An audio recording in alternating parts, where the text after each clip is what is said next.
સુરત જિલ્લા પલસાણા તાલુકાના તુંડી ગામે ગઈકાલે રાત્રે ફાયરિંગનો મામલો. ફાયરિંગ કરનારા આરોપી અને જે રાઇફલથી ફાયરિંગ કરેલ હતી એ રાઇફલ અને 8 કારતૂસ કબજે કરી સુરત જિલ્લા પલસાણા પોલીસ.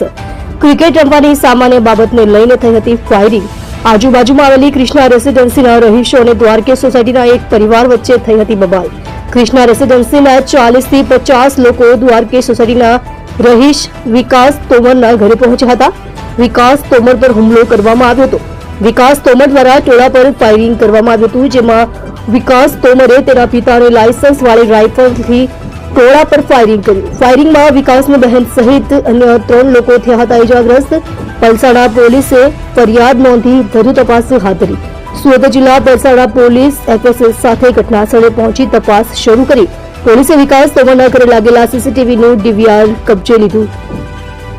સાથે આરોપીઓ વિકાસસિંહ, રામનરેશસિંહ તોમર, સુરેન્દ્રસિંહ, છોટુ, અશોકસિંહ, વિકાસની બહેન સીતાદેવી, વિકાસસિંહના સંબંધી ધીરેન્દ્રસિંહ, મહેન્દ્રસિંહ, અશોકસિંહ રહે તમામ ટુંડી ગામ દ્વારકે સોસાયટી તેને પકડી પાડી પ્રશંસનીય કામગીરી કરેલ છે.